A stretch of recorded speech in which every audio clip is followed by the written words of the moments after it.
danse, mais je donne aussi des services de célébration, comme célébration de naissance ou bien des funérailles. En fait, je suis là aujourd'hui parce qu'en 2019, l'association des proches aidants Arthabasca Érable m'avait approché pour créer une formation. J'ai donc procédé, j'ai créé une formation, je l'ai rédigée, mais je l'ai aussi animée. Et puis ça m'a permis de découvrir, d'en savoir un peu plus en fait sur la proche aidance. Et c'est la raison pour laquelle ce matin, je venais nourrir un peu une réflexion autour du thème du jour, c'est-à-dire choisir de se respecter comme proche aidant. Donc, Véronique, je peux commencer finalement à aborder le premier sujet. Véronique et moi, quand on s'est préparé pour ce webinaire-là, on s'est arrêté sur 2 points qu'on aimerait vous partager aujourd'hui pour nourrir votre réflexion, pour vous donner des informations.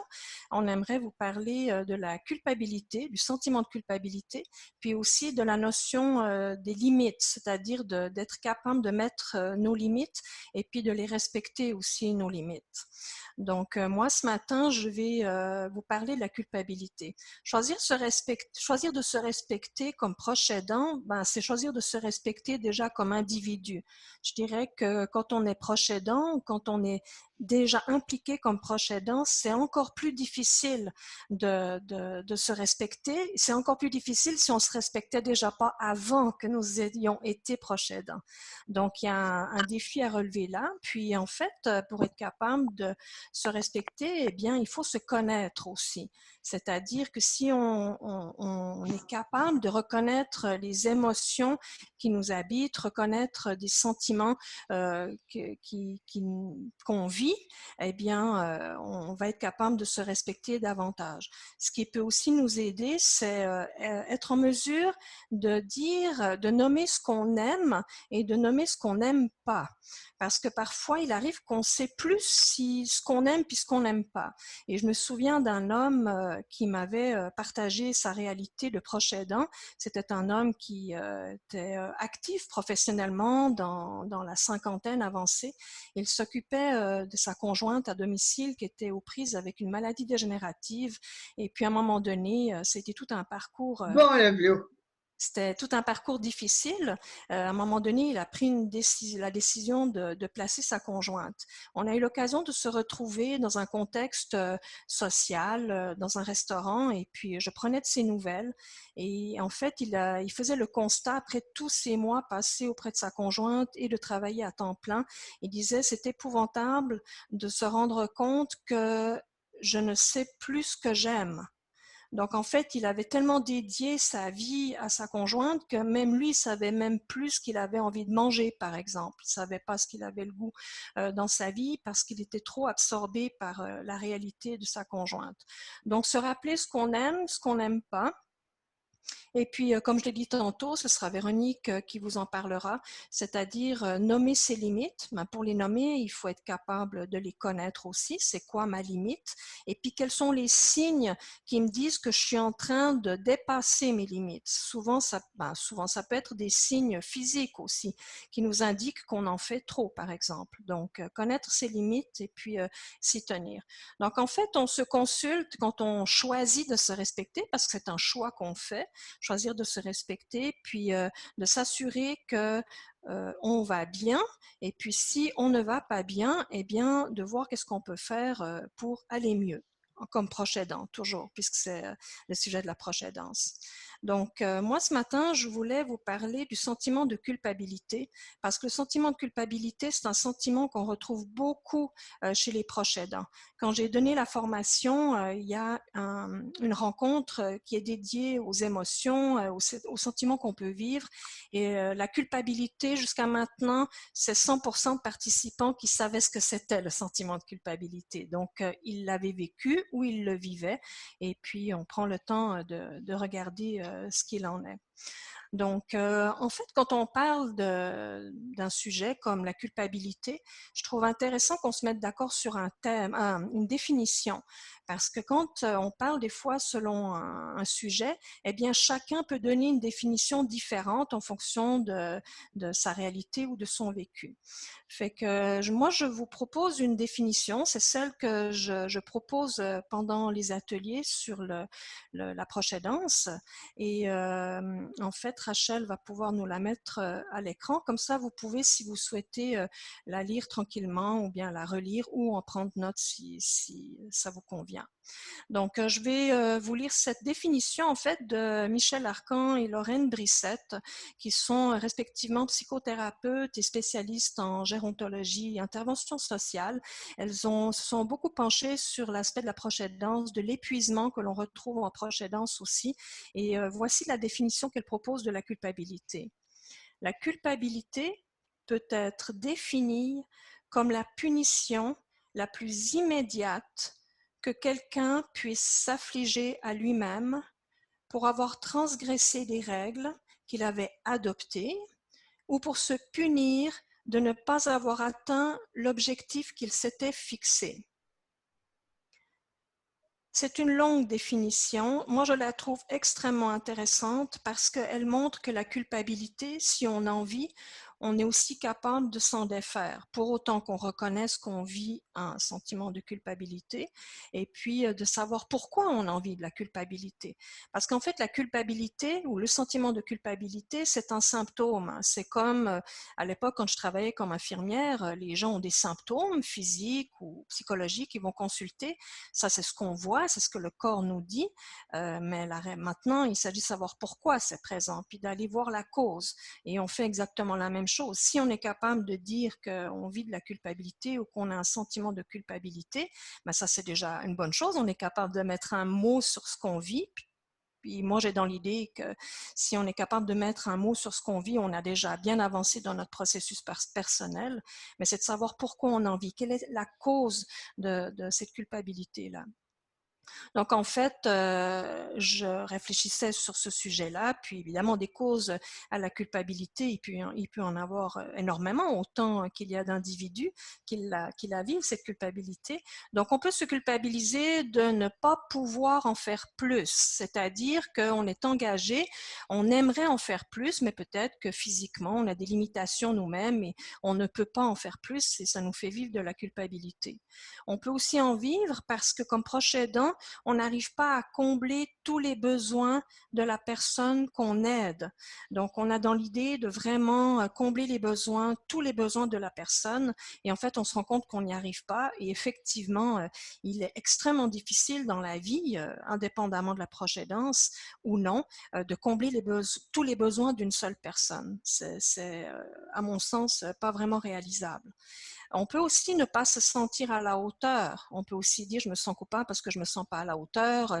Je pensais que j'aurais été capable de faire ceci ou de faire cela ou de proposer ou donner plus de temps à la personne que j'aide et je me rends compte que j'y arrive pas. Donc un sentiment de ne pas se sentir à la hauteur.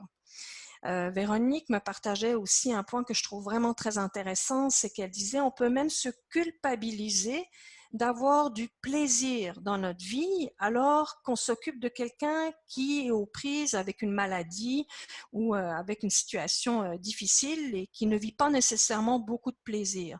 Donc même un proche aidant qui décide ou qui choisit de prendre du temps pour lui, d'avoir du plaisir, pourrait même encore éprouver de la culpabilité d'avoir du plaisir alors que la personne qui l'aide ou qu'elle aide ne vit pas nécessairement de plaisir. Donc voilà, toutes sortes de motifs pour lesquels on peut vivre de la culpabilité en proche aidance. Il y a aussi un autre point que je trouvais intéressant à amener, c'est l'aspect des promesses. Parce que je pense que des promesses, il s'en est fait. Peut-être qu'on en fait un peu moins aujourd'hui. On va plus dire qu'on fait de notre mieux ou qu'on va faire de notre mieux. Mais les promesses peuvent aussi amener beaucoup de culpabilité parce qu'on peut promettre sur le lit de mort de quelqu'un de prendre soin d'une personne qui va survivre à la personne qui décède et se rendre compte au fil du temps qu'on n'est pas capable ou plus capable ou pas autant capable qu'on s'était engagé ou qu'on avait promis de le faire. Donc l'aspect de la promesse aussi peut amener un très grand sentiment de culpabilité. Ce qui est très embêtant aussi avec la culpabilité, c'est que quand on vit ce sentiment-là, c'est qu'on est moins disponible pour la personne qu'on aide parce que cette culpabilité ne nous rend pas disponible, nous fait vivre ce sentiment désagréable et puis on se rend compte que c'est la personne aidée qui nous fait vivre ce sentiment-là ou la situation nous fait vivre ce sentiment et puis après ça, on embarque dans une spirale où notre relation n'est peut-être pas nécessairement aussi belle qu'on le souhaiterait parce qu'en proche aidance, on peut vivre des relations saines pour autant évidemment que tout le monde soit confortable dans cette relation-là. Autant le proche aidant que la personne aidée. Donc en fait, pour les 2-3 minutes qu'il me reste pour traiter de ce sujet-là, c'est que qu'est-ce qu'on peut faire une fois qu'on a conscience qu'on vit de la culpabilité ou qu'on a ce sentiment qui nous habite?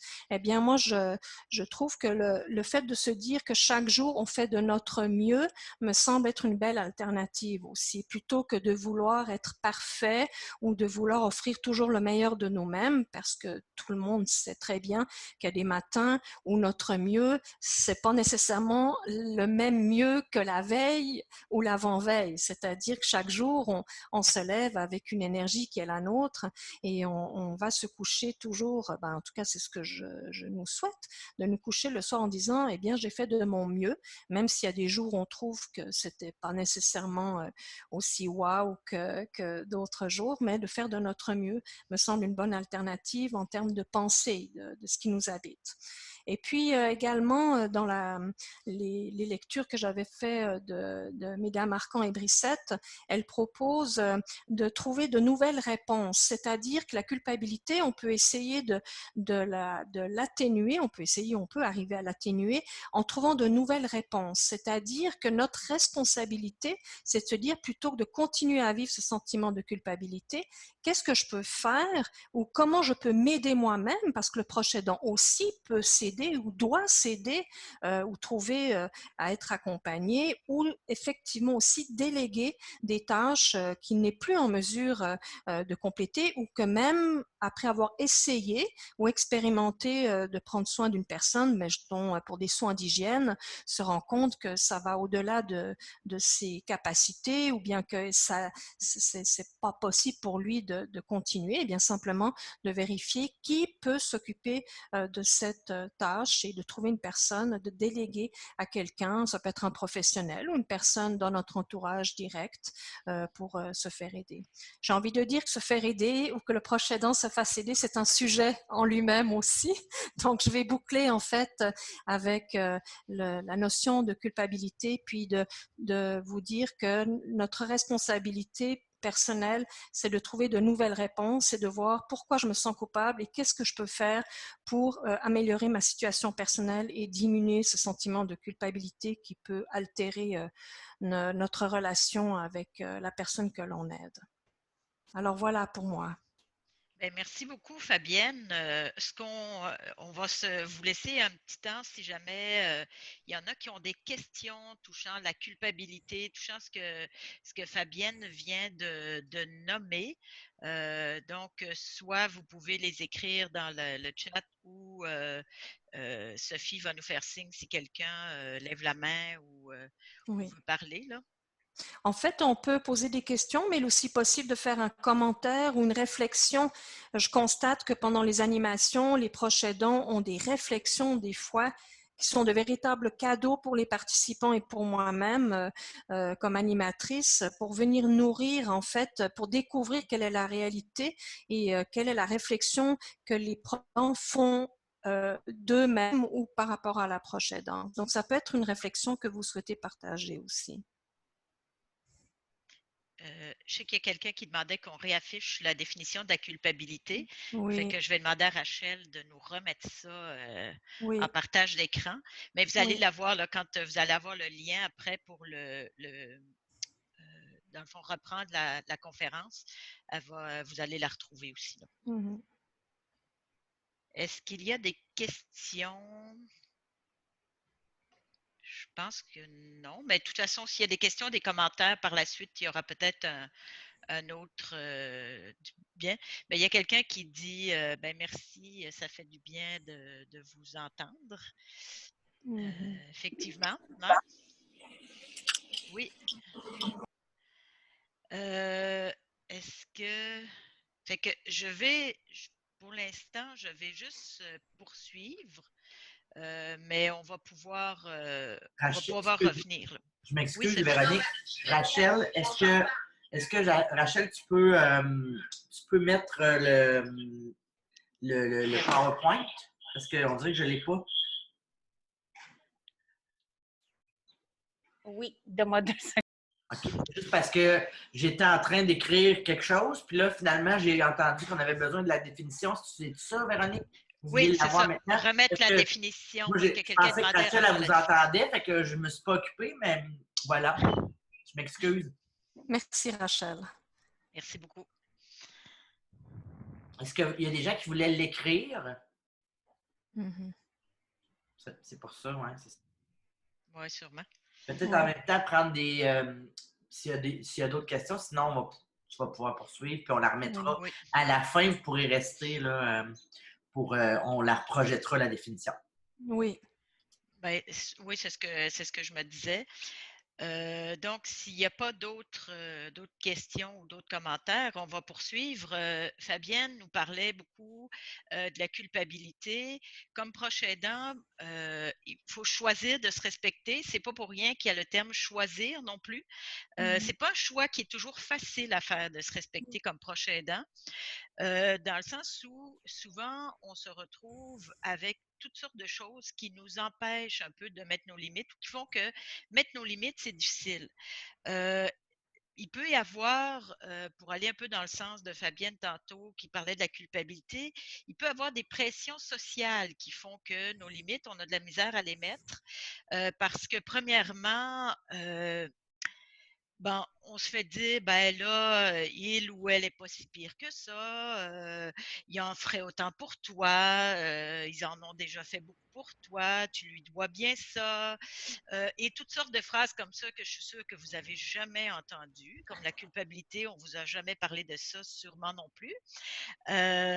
Donc, cette pression-là qui s'ajoute aux choses fait qu'on va on va se dire, ben, j'ai pas le droit de mettre ma limite. J'ai pas le droit de dire non à quelque chose. La pression peut venir soit de l'extérieur ou, comme Rachel le disait aussi, pas de nous-mêmes, de l'intérieur, soit vu par rapport à notre éducation. Il y a une époque où on se mariait pour le meilleur et pour le pire, donc on doit prendre soin de l'autre jusqu'à la fin et sans mettre nos limites. Il y a aussi des choses qui viennent de notre éducation, tout simplement, où on nous a appris aussi à ne pas trop s'écouter, puis à dire, ah, t'es capable, vas-y. Mais il y a des choses qui viennent aussi de l'extérieur, notre réseau autour de nous qui nous passe des messages. Et je vous dirais, de ce temps-ci, parmi les choses qui viennent de l'extérieur, il y a aussi effectivement tout le contexte actuel où on voit beaucoup ce qu'on entend beaucoup, c'est les histoires d'horreur dans les CHSLD et les ressources pour personnes âgées. Une chance, c'est pas comme ça partout et mais c'est surtout ça qui ressort. Il y a aussi de belles histoires, mais ça vient rajouter de la pression dans le sens où on se dit après ça, mais si quelqu'un parle de placer son parent ou son conjoint en CHSLD, il y a peut-être des chances que la personne va faire, mais oui, mais avec tout ce qui se passe, ça n'a pas de bon sens. OK? Ça n'a pas de bon sens comment c'est tenu, qu'est-ce qui se passe. Fait que cette pression-là, même si on ne nous la dit pas, on la sent comme proche aidant. Fait que moi, je suis convaincue qu'il y en a plusieurs qui risquent d'hésiter à mettre leurs limites. Et quand on en arrive éventuellement des fois à un placement ou à mettre une limite de dire, ben ça, je suis plus capable de le faire. Souvent, ce qui est difficile à travers ça, c'est justement toute cette pression-là où on a l'impression qu'on doit justifier qu'on n'est plus capable, qu'on a atteint notre limite. Donc, ça, c'est un des aspects. Et l'autre chose aussi qui fait que souvent, on ne respecte pas nos limites, c'est l'habitude. C'est assez rare, je dirais, ça arrive si jamais c'est suite à un accident subi, quelque chose comme ça, que les gens deviennent proches aidants tout d'un coup. Mais pour la plupart, ça arrive en cours de route. Ça arrive petit à petit. La maladie, le vieillissement, quelque chose s'installe ou quand c'est un enfant, ben, il arrive comme ça, mais on s'adapte. Et c'est un peu, je ne sais pas si vous avez déjà entendu parler de l'histoire de la grenouille. Rachel, une petite image là-dessus. C'est que dans le fond, si vous prenez une Hmm. grenouille et que vous la mettez dans l'eau froide et que vous allumez le feu, la grenouille n'aura pas nécessairement tendance à sortir de la casserole. Si vous la jetez dans l'eau chaude directement, elle va avoir tendance à se sauver parce que c'est chaud. Tandis que si vous allumez le feu, l'eau chauffe tranquillement. Mais les proches aidants, on est un petit peu comme la grenouille dans l'eau froide et qui petit à petit, l'eau augmente, augmente, mais on s'en rend pas trop compte. C'est juste une petite affaire en plus. C'est pas grave, c'est pas si pire. On est capable, on en a vu d'autres. Donc, c'est toutes sortes de petites choses comme ça. Moi, souvent, quand je rencontre les proches aidants au début, je vérifie avec eux et je leur demande un peu, c'est quoi votre limite? C'est quoi qui serait comme plus acceptable, tu sais, pour, mettons, le garder à la maison? Et beaucoup vont me dire, ah, l'incontinence. C'est souvent une limite que beaucoup vont me nommer. Et quand arrive le moment de l'incontinence, ils continuent. Et la limite ne se met pas. Et là, je reviens avec eux, je dis, me semble que tu m'avais dit que l'incontinence, c'est quelque chose que ça, tu ne serais pas capable de vivre. Et souvent, ils vont dire, moi, mais tu sais, dans le fond, je me rends compte que c'est pas si pire. Mais c'est parce que l'incontinence n'est pas arrivé tout d'un coup. L'incontinence, c'est, bon, une fois, la personne s'est échappée, puis bon, c'est pas dramatique, c'est arrivé une fois, puis ça arrive une deuxième fois, puis on a le temps de s'habituer.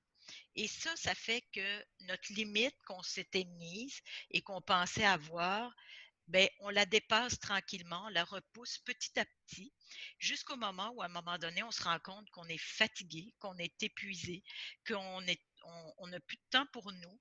Ça fait partie des signes. À un moment donné, des fois, c'est notre corps qui nous parle. On a de la misère à dormir, on a des problèmes de digestion, on a des problèmes de santé, mais bon, comme proche aidant, on ne s'écoute pas trop parce qu'il faut prendre soin de l'autre. Fait qu'on on a tendance à s'oublier et à ne pas s'écouter. Mais c'est des signes qui nous disent que sans doute que notre limite est dépassée depuis longtemps déjà. Pour terminer ce bout-là, dans le fond, c'est que mettre notre limite, ça ne veut pas dire qu'on n'aime pas l'autre. Ça ne veut pas dire que on ne veut plus prendre soin de l'autre. Mais ça peut vouloir dire que certaines choses, on doit les déléguer. Je vais vous donner un exemple. Moi, j'ai été proche aidante pour ma mère qui avait un cancer et qui est décédée chez nous. Et quand ma mère n'a plus été capable de se laver, moi, j'avais de la difficulté avec le principe de laver ma mère. Je n'étais pas à l'aise avec ça. C'était ma limite à moi. Donc, j'ai demandé à l'infirmière de bâtir quelqu'un d'autre qui pourrait le faire. Et ce qui est arrivé, c'est que, ben oui, il y a une autre personne ils ont fait venir une préposée aux bénéficiaires qui venait laver ma mère. Mais l'énergie que j'aurais passée à laver ma mère, je ne l'aurais pas eu pour d'autres choses que peut-être juste moi je pouvais lui donner, c'est-à-dire par exemple la relation qu'on avait qui s'était développée de façon particulière, le support psychologique, le support moral, que ça c'était peut-être pas la préposée aux bénéficiaires qui pouvait faire. Donc respecter nos limites, ça veut juste dire prendre soin de nous pour être capable de continuer de prendre soin de l'autre. Parce que si vous ne prenez pas soin de vous, à un moment donné, vous allez tomber, vous ne pourrez plus prendre soin de l'autre, fait que ce ne sera pas mieux pour l'autre. Donc, c'est un petit peu dans ce sens-là que je voulais que vous amener. De ce temps-ci aussi, par rapport à l'habitude, je voulais juste ramener pour certaines personnes, la personne qu'ils aident est avec eux. Il n'y a plus de répit, il n'y a plus de possibilité de sortie toute seule et tout ça. Donc, ça devient plus difficile, mais ça fait aussi qu'on s'habitue parce qu'on se dit, ah, ben, je vais être capable, tu sais, j'ai été capable de faire ça, je suis encore capable d'en prendre un peu. Donc, c'est une grosse période qui risque de faire que nos limites, on va les reculer beaucoup, beaucoup. Donc, moi, ce que j'ai le goût de vous dire, c'est faites attention à vous pour pouvoir donner le meilleur de vous-même à la personne que vous aidez. Il y a sûrement des choses dans ce que vous faites qui vont pouvoir être déléguées à d'autres personnes. Et ça va être important. Donc, c'est un peu ça. C'est important d'aller se chercher de l'aide, que ce soit par des services qui se mettent en place, des choses comme ça, que ce soit par du support psychosocial via, par exemple, les associations, les ressources et tout ça, ou que ce soit par du répit. Euh, bon, si vous avez eu des enfants, on aime beaucoup nos enfants, mais des fois, avoir un petit congé d'enfants, ça fait aussi du bien, puis ça nous permet un peu de nous ennuyer de l'autre. Fait que c'est un peu ce que je voulais vous dire. Là, il y a quelqu'un qui nous dit, lorsque nous avons atteint nos limites, cela doit être assez long pour placer la personne atteinte. Cela ne doit pas se faire du jour au lendemain. Effectivement, et c'est pour ça que nous, souvent, au niveau des associations, on va vous dire, écoutez, faites attention, demandez les services tôt, parce que présentement, avec ce qui se passe en plus, on s'entend que ce qui est des nouveaux services à mettre en place par le CIUS et tout ça, c'est un peu plus compliqué parce qu'il y a plusieurs choses qui sont un petit peu sur pause. Donc, il faut le prévoir et si on ne veut pas non plus se retrouver avec excusez, j'ai été dérangée par quelqu'un qui vient de rentrer. Si on ne veut pas se retrouver tout d'un coup avec quelqu'un qui est placé en urgence à une place où on ne voulait pas, ben c'est mieux de le prévoir à l'avance. Fait que c'est un peu ça. Ça, c'était pour mon petit bout à moi. Je ne sais pas s'il y a des questions, s'il y a des commentaires. Bon, il y en a plusieurs qui ont aimé la petite parabole de la grenouille, là, mais je trouve que ça illustre très bien là, comment, comme proche aidant, on s'habitue. Donc, est-ce qu'il y a des questions ou d'autres réflexions? Là, je vous laisse gérer ça, Sophie puis Rachel. Là, j'ai vu ceux qui Oui. étaient sur le chat, là, mais... Il n'y a pas eu d'autres. Moi, j'ai pas eu. Il y a Mme Isabelle qui a un commentaire. Attendez un petit peu. Isabelle, je te vois ici. Oui, je vais activer ton micro parce que vas-y. Je vais commenter aux questions. Je voulais juste vérifier parce que moi, j'ai fait ma technique en éducation spécialisée, puis il disait qu'il y avait 4 portes d'expression, dont la porte, on s'exprime, on se défoule sur les autres. Hein, on dit, ah, c'est un nono, celui-là, méchant moineau, c'est de sa faute, tout ça.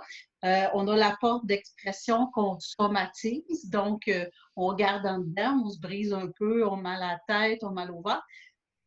Et on a la porte, la belle porte, c'est-à-dire celle de ventiler, d'écrire, tout ça. Puis la dernière porte, c'est là ma question, c'est celle de se taper sa tête. C'est-tu ça la culpabilité?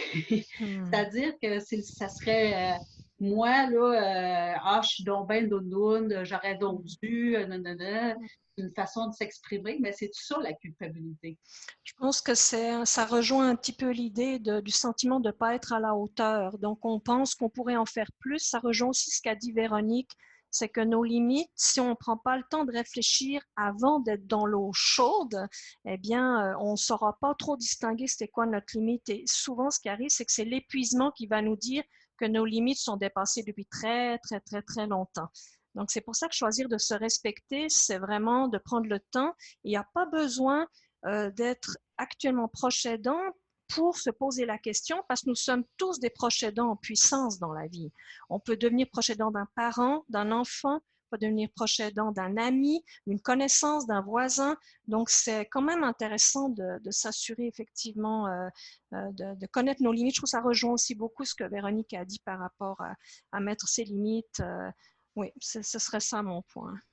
Ben, Jean-Guy qui a la main levée, on va pouvoir. Oui, je vais juste compléter pour Isabelle. C'est effectivement, moi, je pense que ça peut être un peu une définition de la culpabilité où on se sent pas à la hauteur, on se sent tout croche, puis on se tape sur la tête à dire c'est moi qui est pas correct, c'est moi qui devrais plus, c'est moi c'est moi qui n'ai pas atteint ce qu'il fallait que j'atteigne.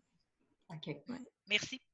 Monsieur Jean-Guy, peut-être juste allumer votre micro parce que j'essaie de l'allumer, c'est parce que vous avez fait peut-être une transaction entre vous et moi. On ne vous entend pas. Cliquez sur votre micro parce que moi, c'est moi qui l'avais fermé, puis le problème est que vous l'avez refermé après. Si vous voulez... je demande vous devriez avoir une demande de réactivation de ma part de votre micro. Est-ce que quelqu'un qui a une question pendant ce temps-là, monsieur, essayez de le refaire. Ah, Là, je pense que je l'ai, là. oui, parfait. Bon. Alors, moi, c'est assez curieux ce qui me vient après votre présentation, Fabienne, par rapport à la culpabilité. Ce qui m'est venu, moi, par rapport à l'expérience que j'ai vécue dans ma famille, ça se peut-tu qu'il y en a qui n'aient pas de culpabilité, puis que, dans le fond, c'est un problème, ça, des fois? Dans le sens que, moi, je regarde, là, on était à 8 enfants chez nous pour s'occuper de nos 2 parents. Bien, les 7 autres en voyage, là, qu'est-ce qui se passe là, à ce moment-là? Tu sais, c'est comme à quelque part. Puis là, à un moment donné, j'appelle un de mes frères qui était dans le sud, puis je lui dis, écoute, je pense que maman à la chèvre, là. Ah, ben, il dit là, je ne sais pas si je devrais y aller, je me sens coupable. Ben, j'ai quasiment dit, c'est une bonne chose, tu te sens coupable pour prendre un peu ta place, là, parce que, en tout cas, il me venait quelque chose, ça peut être une bonne chose de se sentir coupable à un moment donné pour être capable de remplir, dans le fond, la vie est facile aujourd'hui, hein, s'évader de ses responsabilités. Puis on dirait que moi, les expériences que j'ai eues dans mon entourage, c'est qu'on dirait que les gens ne prennent pas les responsabilités. Là, dans le fond, les gens me disent, ben écoute, là, ils ne sont pas comme toi, ils ne sont pas comme ça, puis tu sais, ils n'ont pas le cœur à la même place que toi. Puis, je ne sais plus trop juste là, quoi faire à ce moment-là, hein. Mais moi, je pense que chacun doit prendre ses responsabilités, me semble, par rapport aux parents. En Mais fait, oui. Monsieur Moreau, vous posez une très bonne question parce qu'en fait, on pense que tout le monde est comme nous. Donc, si nous, on est plutôt quelqu'un porté à aider les gens ou notre famille, dans les familles, on voit beaucoup ça. Il y a des enfants qui vont être très prompts à répondre à des demandes et d'autres beaucoup moins. Maintenant, je pense que la proche aidance, c'est pas tout le monde qui a cette inclinaison-là. Et je pense qu'il y a des gens qui peuvent tout à fait voir que être proche aidant, ce serait très difficile pour eux. C'est pas quelque chose qu'on a en nous naturellement. Il y en a pour qui ça peut être extrêmement difficile. Et on avait fait une fois un exercice entre amis pour vérifier est-ce que toi tu prendrais soin de ta conjointe, de ton conjoint, advenant une maladie dégénérative, puis on sait quelque chose qui prendra du temps. Là, on parle pas d'un décès subi. Eh bien, c'était très surprenant. Il y avait des personnes qui disaient, moi, c'est sûr que je m'en occuperai jusqu'à son dernier souffle. Et il y en a d'autres qui vont dire, je m'organiserai pour qu'elle soit bien, mais ce ne sera pas moi qui en prendrai soin.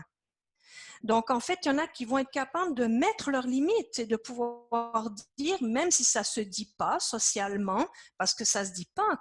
Je trouvais quand Véronique a amené son point du mariage ou de l'union pour le meilleur et pour le pire, c'est aussi ça qui amène l'épuisement en proche aidance. Parce que si on l'a promis, mettons dans le cas d'un mariage religieux, on se dit c'est normal que je prenne soin de ma conjointe ou de mon conjoint jusqu'à son dernier souffle, mais il faut aussi voir dans quel état se trouve le proche aidant quand la personne est décédée.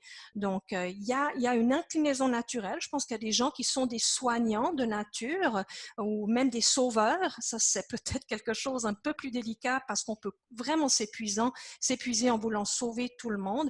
Et il y en a qui, au contraire, ou n'osent pas dire qu'ils sont touchés par une situation ou un parent qui est malade, mais se sentent tout à fait incompétents pour aider ou alors pourraient aider, mais pas d'une façon qu'on le pense. C'est-à-dire qu'ils ne vont peut-être pas nécessairement prendre soin de la personne en étant à domicile ou en prenant le parent 2 jours en semaine ou en allant sur place, en donnant des soins corporels, en donnant à manger. Il y en a pour qui ce n'est pas possible. Véronique mentionnait l'incontinence. Il y a des gens qui peuvent s'organiser avec ça et d'autres pas du tout, mais il y a des gens pour qui donner à manger à la petite cuillère à un parent, ça pourrait leur sembler tout à fait impossible à réaliser. Je crois qu'il y a aussi toute la notion du jugement, parce qu'on établit, nous, que la norme, c'est ça.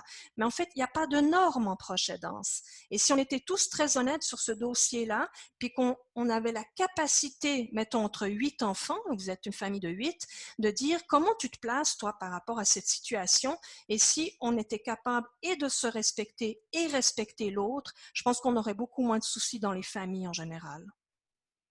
Mm-hmm. Mais dans le sens un peu de ce que Fabienne vient de dire, il faut, quand on parlait tantôt, il faut se connaître. Je vais vous donner encore un exemple personnel. Moi, j'ai un de mes frères qui n'est pas, qui est pas capable de voir quelqu'un qui est malade. OK, lui, là, Mhm. c'est comme, il sait pas quoi faire avec ça, là, bon, hein? Fait que lui, quand mon père était malade, quand ma mère était malade, c'était pas lui le meilleur là-dessus. Par contre, il pouvait aider pour faire des démarches, il pouvait Oui, aider. Et c'est là que tout à des fait. fois, il faut se permettre d'aller chercher le réseau pour dire, OK, peut-être que tu peux pas prendre soin là physiquement, mais s'il y a des démarches à faire, s'il y a des Mhm. informations à aller chercher, s'il y a des choses comme ça, ce serait peut-être important d'aller chercher ces réseaux-là, mais en même temps, tout le monde ne progresse pas de la même façon non plus et au même rythme dans les choses. Mhm. Des fois, vous allez le voir quand il y a un parent qui tombe malade, les enfants, il y en a qui sont plus rapides à faire certaines choses, d'autres qui acceptent moins rapidement la maladie, des choses comme ça. Mhm. Donc, il faut aussi respecter notre rythme à travers ça. Mais Mhm. oui, c'est vrai qu'il y a des gens qui vivent un petit peu moins de culpabilité, on va nommer ça comme ça, effectivement, puis qui eux autres, on est aussi beaucoup dans une société comme ça, là, où il faut penser à nous uniquement. Et là, nous, quand on dit aux proches aidants, ben, il faudrait que tu penses un peu à toi. Moi, souvent, je leur dis, inquiète-toi pas, le jour où tu vas devenir égoïste, là, je vais te faire signe, mais je suis pas mal sûre que j'aurai jamais besoin de te le dire. Mhm. OK? Fait parce que les proches aidants ont une tendance à donner et à donner beaucoup, et même souvent au-delà de leurs limites, là. Mhm. Je sais qu'il y a Dominique Desrochers qui voudrait partager aussi. Oui, bonjour. Merci beaucoup, Monsieur Jean-Guy. Je trouve que c'est vraiment une question très pertinente.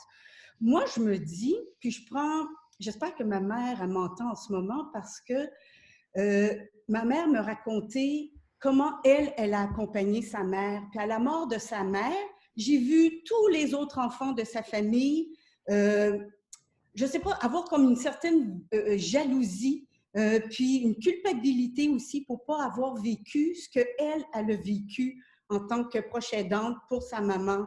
Mais moi, je me dis que si on le fait parce que c'est une responsabilité, je trouve ça lourd. Mais si on le fait parce que c'est un état d'être, puis moi, je pense moi, je pense qu'accompagner quelqu'un, c'est un privilège. Moi, j'ai accompagné mon amoureux pendant une année parce qu'il est mort d'un cancer. Écoute, c'est un privilège. Je m'en suis sortie vraiment grandie. Fait que moi, là, je suis la première. Je veux m'inspirer de ce que ma mère a vécu avec sa mère parce que quand elle en parle, elle a encore les yeux brillants. Les autres, ben, tant pis, je veux dire, tant pis, parce que tant pis, ils n'ont pas retiré la belle leçon qui... J'en perds mes mots, vous voyez? Mais C'est ça que je voulais partager. Mais je suis tout à fait d'accord avec vous là-dessus. Effectivement, être proche aidant, on en parle souvent sur les risques des proches aidants, d'épuisement et tout ça, mais il y a aussi tout l'aspect, effectivement, où on développe une relation particulière avec la personne aidée. OK? Vous parlez de votre mère qui a eu ce privilège-là. Moi aussi, j'ai eu ce privilège-là par rapport à mes frères qui demeuraient à l'extérieur. Ils étaient à 3 heures de route, 3 heures et demie de route, c'était un peu plus compliqué. Mais c'est vrai qu'on développe, il y a quelque chose. C'est juste que ce qu'on dit, c'est pour pouvoir profiter pleinement de cet aspect-là, de cette relation privilégiée-là, il faut faire attention à soi comme proche aidant. Parce Mais qu'autrement, on moi, ne pourra plus en profiter. Fait que c'est ouais, juste, il faut un équilibre. ouais, mais tout ça pour dire que je suis mal placée pour culpabiliser les autres de ne pas prendre leur responsabilité. C'est pas tout le monde qui est apte, comme Non. disait Mme Fabienne, c'est pas tout le monde qui est apte à s'ouvrir vers soigner quelqu'un, mais c'est ça. Je pense que j'ai fait le tour. Ben, Merci. merci. Merci. Est-ce Moi, que... j'aimerais ça peut-être ajouter quelque chose là, par rapport à la conversation. D'abord, l'intervention de Dominique me touche beaucoup parce que moi, mes parents maintenant sont décédés en 2018, à 6 mois d'intervalle. Alors, quand je regarde ça aujourd'hui, là, quel privilège extraordinaire que j'ai eu d'accompagner mes parents pendant plusieurs années. Et puis, qu'est-ce que je voyais au centre de longue durée où il y avait 150 personnes? Je voyais personne. J'en revenais pas de voir ça. Je me dis, comment c'est possible de laisser 150 personnes ici, à peu près pas d'accompagnement? Je ne comprenais pas ce qui se passait. Alors, ça me fait tellement de bien, ça, que je me disais, moi, là, si on me demandait de faire une conférence, je pense que je ferais une conférence pour dire, ne manquez pas la joie profonde d'accompagner vos proches. Puis, ça s'apprend. Hey, moi, là, un jour, mon père, là, il était à l'hôpital. Puis là, la décision s'est prise qu'il rentrait dans un centre de longue durée. Je me souviendrai toujours de ce moment-là. On arrive au centre Frédéric-Georges-Héliard à Drummondville. Et puis, je rentre là-dedans. En tout cas, je suis devenu complètement endurci de voir ce que je voyais. J'en revenais pas de voir ça. Fait que je reconduis mon père à sa chambre. Mon père se revire vers moi. Hey, il dit, Jean-Guy, et les gens ici sont beaucoup malades. J'ai dit, oui, ils sont beaucoup malades. Mais voyez-vous, dans le fond, ça, c'était mon entrée dans un centre de longue durée pour la première fois de ma vie. Mais à force d'aller, ça m'est devenu facile d'entrer au centre de longue durée et même de développer des amitiés avec des gens que j'aurais eu peur de regarder avant. Alors, moi, mon expérience, ça me dit ça, que l'accompagnement de quelqu'un, je ne suis pas sûr qu'on peut dire tu l'as ou tu ne l'as pas. Moi, je pense que dans le fond, c'est comme quelque chose qu'on peut développer par habitude et que c'est une habitude saine. C'est trop facile de dire, ben là, écoute, moi, j'ai un voyage au Mexique, là, puis arrange-toi, tu sais, là. En tout cas, il y a quelque chose comme ça. Moi, dans mon cœur, là, ça me dirait, ça serait important, compte tenu de l'expérience que j'ai vécue, que, dans le fond, peut-être que les gens qui ne s'occupent pas assez de leurs parents soient un peu plus culpabilisés, là. Excusez l'expression, je ne sais pas trop comment dire ça, mais moi, je pense que c'est notre responsabilité de faire ça. Ben, Mettre ça trop simple puis trop facile, là, moi, je serais plus porté à dire, écoutez, il faut prendre de responsabilités. C'est comme si c'est un examen à passer. Il faut que tu étudies, là, tu sais. Si tu as des parents qui sont en train de mourir, c'est important de t'en occuper, là, tu sais. Comme dans l'ancien temps, tu sais. okay. En tout cas, vous voyez un peu le... Ben, je pense qu'il y a différentes choses dans tout ce qui vient de se dire. Il ne faut pas oublier l'aspect de la richesse, effectivement, que c'est de pouvoir accompagner quelqu'un. Et je pense que les proches aidants, quand on devient proche aidant, on le fait aussi parce qu'on se rend compte qu'il y a quelque chose de particulier qui s'installe avec l'autre. C'est une richesse, on en sort grandi de cette expérience-là. Par contre, c'est important quand même aussi de se respecter à travers ça, de respecter le fait qu'on a chacun nos limites, chacun nos capacités. Oui, il y a des choses qui peuvent s'apprendre, effectivement, mais il y a certaines choses avec lesquelles, si on garde un malaise, si on reste mal dans quelque chose, ben ça va nous prendre de l'énergie qu'on ne pourra pas redonner. Donc, c'est là qu'il faut respecter, c'est là qu'on parle de respecter nos limites, mais ça n'enlève pas que certains vont aller beaucoup plus loin dans l'accompagnement que d'autres, mais il n'y a pas une comparaison à faire entre ceux qui vont plus loin et ceux qui vont moins loin. On a à respecter ce qu'on est chacun comme personne, nos forces, parce qu'on a certaines forces puis d'autres en ont moins sur autre chose. Ils ont des forces ailleurs, pas qu'ils en ont moins. Et quelqu'un mettait dans le chat aussi, c'est important quand même de respecter nos limites rapidement. C'est parce que des fois, le CLSC, pour nous aider, ça peut prendre du temps pour mettre en place les services. Et se respecter, ça ne veut pas dire, quand M. Jean-Guy Moreau parlait de « il faut le faire », ça ne veut pas dire qu'on est obligé de tout faire. être proche aidant, ça ne veut pas dire qu'on doit tout faire. Il faut qu'on délègue ce qui peut se déléguer. OK? Qui fait qu'à un moment donné, il y a certaines choses que c'est nous qui faisons et des fois, c'est d'autres. Donc, quand il y a des services qui peuvent se mettre en place, profitez de ces services-là parce que des fois, ce n'est pas toujours facile de les avoir et que l'autre accepte aussi de les avoir. Mais ça, c'est un sujet d'un autre webinaire qui pourrait porter là-dessus aussi.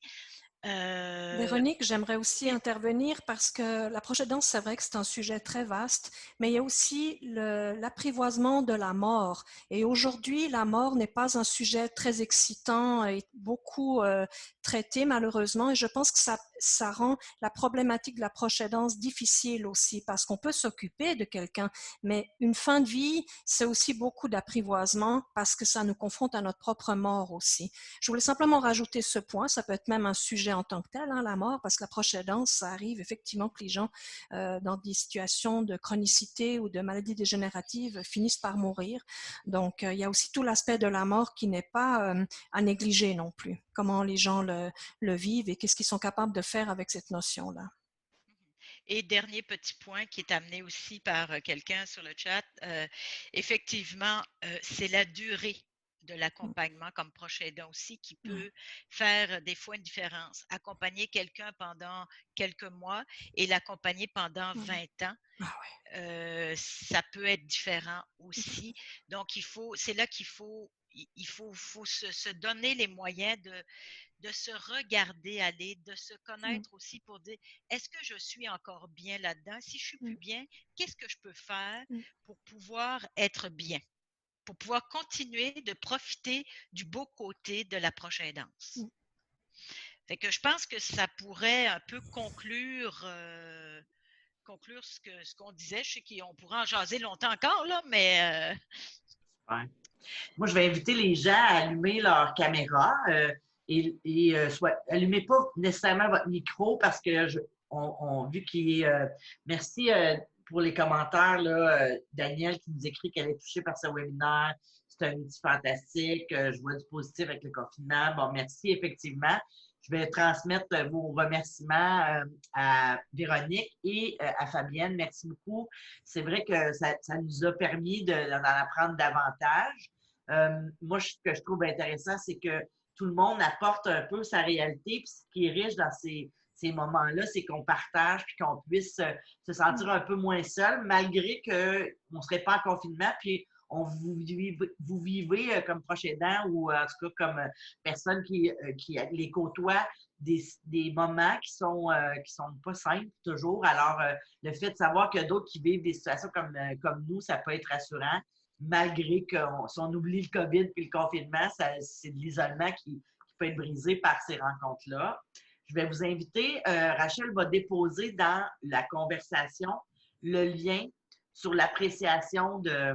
Ah, il y a Jacinthe qui dit qu'elle ne peut pas. Oui, probablement que c'est parce que je l'ai arrêté. Il y en a dans le fond, ce que je veux dire, c'est que vous allez avoir le lien pour le sondage, pour la capacité le contenu puis votre appréciation, pardon, du webinaire d'aujourd'hui. Et vous allez pouvoir mettre vos commentaires aussi si vous en avez là, qu'on pourra transmettre par la suite à notre conférencière et à nos conférencières. Donc, la semaine prochaine, il y aura peut-être un petit changement. On est en train Yannick, Rachel et moi, à regarder là, quel sera le sujet. Mais c'est sûr qu'on a peut-être d'autres options. Là. En tout cas, on va surveiller la publicité dans les prochains jours. Là. On va vous envoyer le lien directement. C'est peut-être pas le lien, le sujet plus directement. Puis on va pouvoir continuer, dans le fond, notre série de webinaires avec une autre thématique. Et si vous avez des questions, je vous ai laissé mon numéro de téléphone, vous avez le numéro de l'appui, puis vous vous souvenez que la rediffusion de cet enregistrement-là va être sur Internet là, à partir de cet après-midi sur la page Facebook de Proche Aidant. Puis on l'envoie aussi aux organismes, le lien, puis ils vont pouvoir vous le partager. Peut-être juste mettre le lien pour les associations, les coordonnées, c'est ça? Oui. Parce que permettez-vous de nous appeler, permettez-vous de communiquer avec nous, ne fût-ce que pour en jaser, justement, de ce qui se passe pour vous, puis de comment vous vivez ça. Puis si tout se passe bien, ben tant mieux. OK? Des fois, c'est juste de l'information supplémentaire qu'on peut vous donner sur toutes sortes de choses comme des crédits d'impôt ou autres qui peuvent des fois aider parce que je connais pas beaucoup de proches aidants, moi, qui se sont enrichis en étant proches aidants. Rachel, tu peux mettre le lien du SurveyMonkey. Les coordonnées de chacune des associations sont disponibles dans cette page-là. Donc, vous avez Bécancour, Nicolet et Amaska. Tu peux le mettre le lien, Rachel, là, même si je parle, c'est pas grave. L'association Bécancour, Nicolet et Amaska, le numéro de téléphone, c'est le 819-606-0076. Oui, Rachel? Je l'ai déjà mis. Il a monté dans la conversation parce qu'il y en a qu'on commenté après. On va le après. remettre une autre fois pour que les derniers qui ont écrit, vous allez pouvoir revoir, juste pour qu'ils soient plus près pour les gens. L'Association des personnes proches aidantes Drummond, c'est le 819-850-1968. L'Association des proches aidants Arthabasca Érable, c'est le 819-795-3577.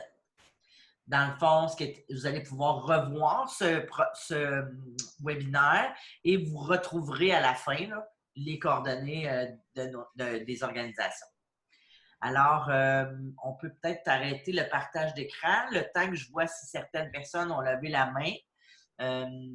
Ceux qui ont leur caméra, peut-être qu'il y en a qui ne peuvent pas l'allumer, mais si vous n'êtes pas capable, faites-moi signe. Sinon, ben, on se revoit la semaine prochaine, puis on peut répondre à vos questions s'il y en a qui ont des questions en ce moment, mais sinon, c'est une excellente journée sous le soleil. Je vous invite à quitter le webinaire à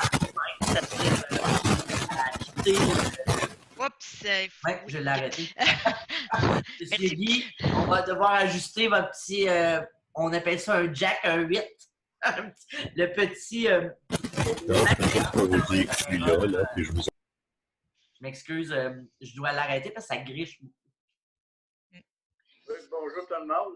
Merci qu'ils m'entendent, Régent de Drummondville. Oui, on vous entend, M. Régent. Je ne suis pas capable d'ouvrir la caméra, je suppose, parce qu'elle est fermée. Puis, en tout cas, voilà. Je la salue tout le monde. Là, puis, félicitations. Un peu, il y a quelque chose qui vient d'apparaître au feu de là. Non, non. Un peu. Non. Elle n'est pas ouverte, la caméra, hein? Non, je vous ai envoyé l'espèce d'autorisation, là. Voilà. OK. Ben, en tout cas, je vous remercie toutes les conférencières et puis les intervenants. Là, mais moi, j'ai appris une chose aussi, pour terminer vite, parce que je sais que c'est fait, ça achève. Mais quand on n'est pas chez nous, on est enrichissant, mais aussi, ça prend une foi, pas mal, une grande foi en nous-mêmes. Et quand la personne aussi a la foi aussi, c'est pas mal plus facile que si quelqu'un n'a pas la foi. Ça, j'ai vu ça. Mais ceux que j'ai accompagnés, moi, là, à date, ils ont la foi. Puis je pense que c'est important de le dire, parce que ceux qui sont pas mal, quand ils sont proches fin de vie, comme le monsieur disait tantôt, le Jean-Guy, je pense, il disait que quand c'est rendu à la fin, mais là, c'est sûr, la mort, c'est sûr que c'est pas intéressant de parler de ça. C'est vraiment, parce qu'on ne connaît pas l'inconnu. Hein? C'est ça. Il faut avoir la foi. Quand on a la foi, c'est grand, ça. Fait qu'en tout cas, c'est enrichissant, puis c'est quelque chose de vraiment qu'on peut dire. Il faut être disponible, puis ça n'a pas toujours été facile. Dans ce temps-là, moi, j'avais une compagnie. Fait que là, lâcher ça, puis aller au-devant de ça. Puis d'accompagner quelqu'un qui est Alzheimer, ça, c'était aussi un autre perte de mort. Ça, c'est vraiment déprimant des bouts de ça. Ça, c'est vraiment, c'est quelque chose. En tout cas, c'est très intéressant ce matin. Merci beaucoup. Merci, M. Régent. Merci. Fabienne, Véronique, est-ce que vous aviez un petit mot à nous dire pour la fin de ce webinaire? Bien, moi, je prendrai la parole pour l'Association des proches aidants Arthabasca Érable. Je veux simplement dire qu'il existe des formations. On peut autant y assister à titre préventif que si on est déjà très engagé dans la proche aidance. Notre questionnement à l'association, c'est qu'il est possible que les dates, les heures ne conviennent pas. Moi, j'invite les proches aidants ou à ceux qui sont en train de le devenir ou même qui le sont depuis un certain temps, de téléphoner aux associations pour vérifier qu'est-ce qu'ils offrent comme formation, mais aussi comment on peut le faire autrement. Parce que des fois, ça peut se faire de jour, de soir, en semaine, en fin de semaine, ou peut-être en ligne aussi. Il y a peut-être des proches aidants pour qui c'est très difficile de s'absenter de la maison. Fait que moi, je vous invite vraiment à communiquer avec vos associations de proches aidants pour nommer quelle est votre réalité, pour que nous, on puisse s'adapter à votre réalité. On est tout à fait disposés à le faire. Très bonne remarque et oui, un rappel important. Oui. On est en adaptation, nous aussi, depuis un petit bout, là. Ouais. Et vous le faites très bien. Madame Pierrette, attendez un petit peu, j'entends pas votre micro. J'entends pas votre... Je vous demande de réactiver votre micro. Voilà. OK. Bon, moi, ce que je veux vous dire, c'est que tout simplement, aujourd'hui, j'ai bien aimé le cours. J'aime beaucoup vous entendre parler, autant l'une comme l'autre. Et je vous souhaite une bonne fin de journée, une bonne semaine, parce que la semaine prochaine, je serai encore là. Mais j'espère que je vais avoir la facilité de me rendre plus facilement. Merci. C'est bien gentil. Merci. Passez une bonne semaine. Au revoir. Pareillement. Merci. La Mauricie ne fait pas partie. Véronique, à moins que je me trompe, là, on avait proposé à la Mauricie de participer. C'est comme Parkinson aussi, Centre du Québec, qui ont choisi, eux, de garder leur partie à eux de webinaire qu'ils avaient pour les gens qui desservent. Par contre, les informations qu'on a là, si quelqu'un dit « moi, j'aimerais ça avoir de l'information sur ce qui se fait en Mauricie », en passant par vos associations là, ou autres lignes, vous allez avoir les services puis les choses, les informations, mais on pense que les sujets qu'on a choisis, c'est des sujets assez qui appartiennent pas vraiment à un territoire, mais plus à une approche ou une façon de faire avec les personnes qu'on aide ou pour soutenir les proches aidants des territoires, peu importe où est-ce qu'ils habitent. Mm-hmm. Oui, puis si jamais des gens ont besoin de connaître les services qui s'offrent en Mauricie, vous pouvez appeler les associations. On travaille avec les autres associations de la Mauricie, donc on se connaît bien. Super! Alors, je vous remercie encore une troisième fois et je vous rappelle de cliquer sur le bouton « Fin », quitter la conversation. Puis quand tout le monde aura pas mal, avant, n'oubliez pas d'aller cliquer sur le lien pour donner votre appréciation dans le sondage. Sinon, mettez fin, puis quand il y aura moins de gens, on va fermer la réunion. Je vous remercie beaucoup. Bonne fin de journée. Bye bye tout le monde. Bonne journée. Bye. Bye bye. Merci. Merci, mesdames. Au revoir, Gaston.